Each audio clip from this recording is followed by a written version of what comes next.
kind of started building their new community. So this is like their third community now, because originally it's where they were born and raised. Then it was the evacuation shelter. That became their new community.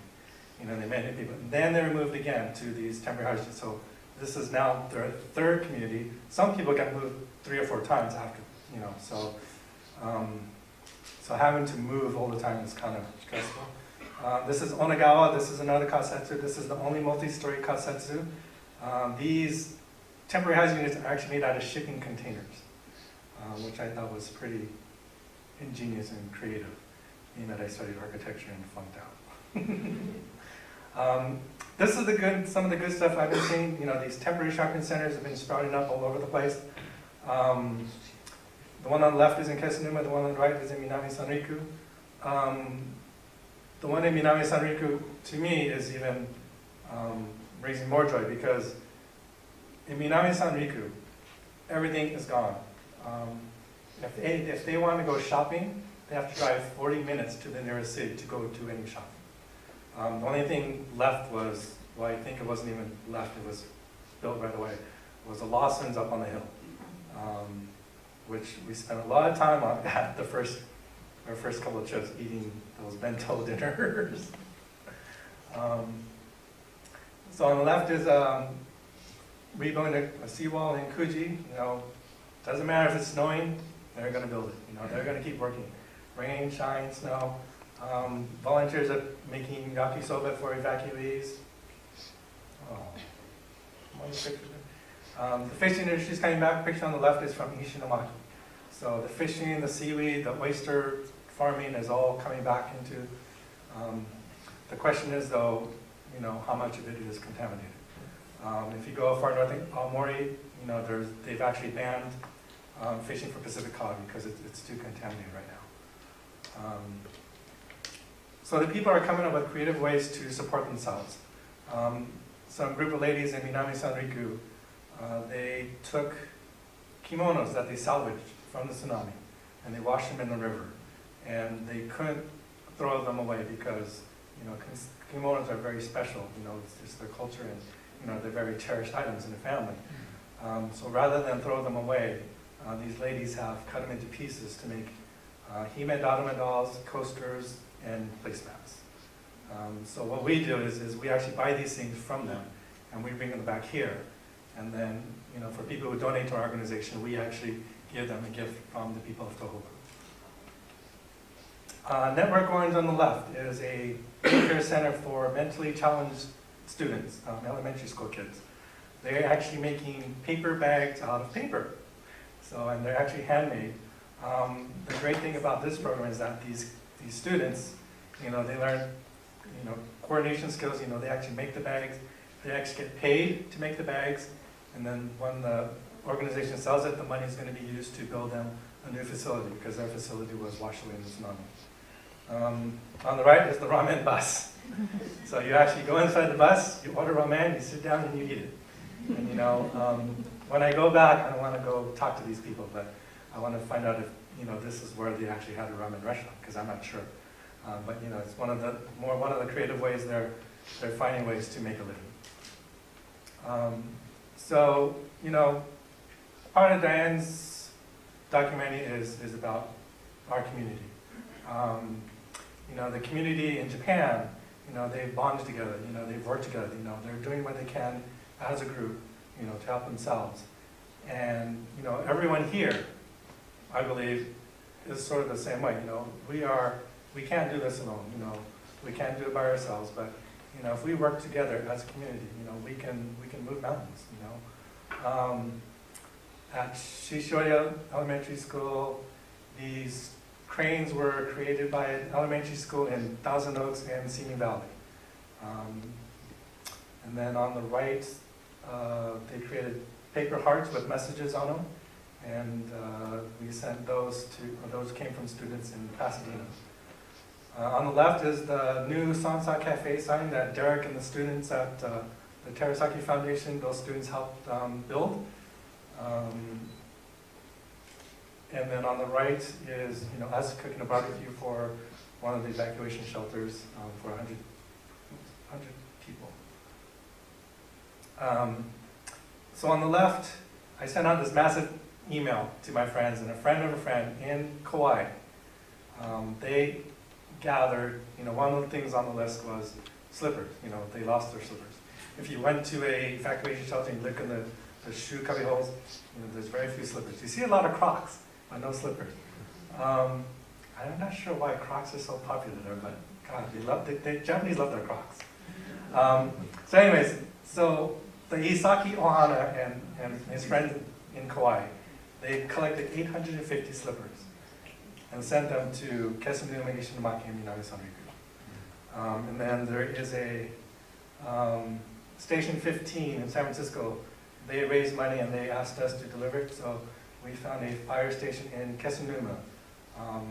And the commander at the fire station said that they'll use this money in honor of the 6 people who lost their lives trying to help the people at Kesunuma. So making a difference. Everyone here has the ability to make a difference, whether it's financial, whether it's volunteering, whether it's tell a friend. Every little thing helps. Some of the things that we want to do now is we want to go back to Nagasura. I know Derek wants to go back and volunteer. Some of the students from the Terasaki tour want to go back and volunteer. There's still over 30 people missing from Nagasura alone. And they need help digging, diving, rebuilding. This is a plot of land in Minami Sanriku. One volunteer from Chiba Prefecture, he commutes back and forth between Minami Sanriku and Chiba. And his dream is to build a community center on this piece of lot for the community to gather, for kids, a place for them to meet. Sansa Cafe, they're in the, we want to continue to support them. So everywhere we go, people in Japan, they're very grateful for what we're doing, what everyone is doing, for people around the world. Going to customs, just a custom agent, they ask you, what are you doing here? So you tell them, well, I'm here to volunteer. Even Henki says, arigatou gozaimashita. And it's everywhere. When they find out you're doing volunteer work, everyone says, thank you very much. So with that said, the final video is sort of a compilation of what's going on this past 16 months. And at the very end, there are some special messages just for you.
ご支援いろいろありがとうございました。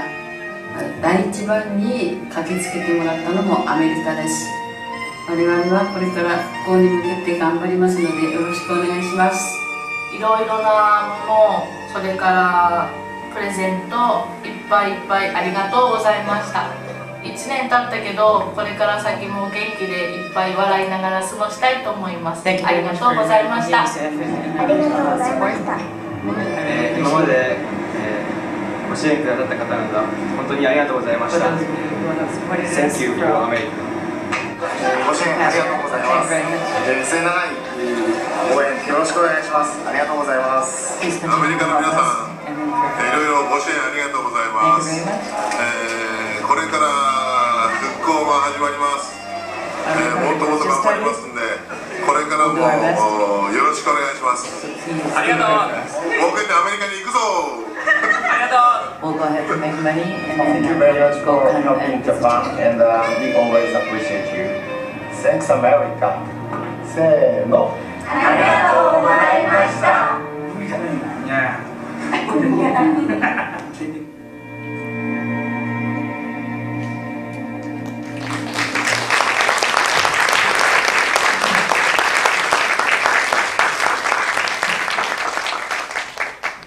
So like other people have said, once you go there, it will change your life.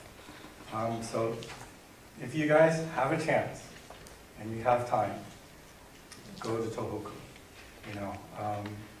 Once seeing it on TV and seeing it here is completely different when you actually go there. And once you actually talk to these people and meet these people, you're going to be like me, you're going to keep going back. But we're running short on time. We've got refreshments for everyone for you. Tina has some final words to say, but I want to thank all of you for coming. And please, when you have a chance, go to Japan and help.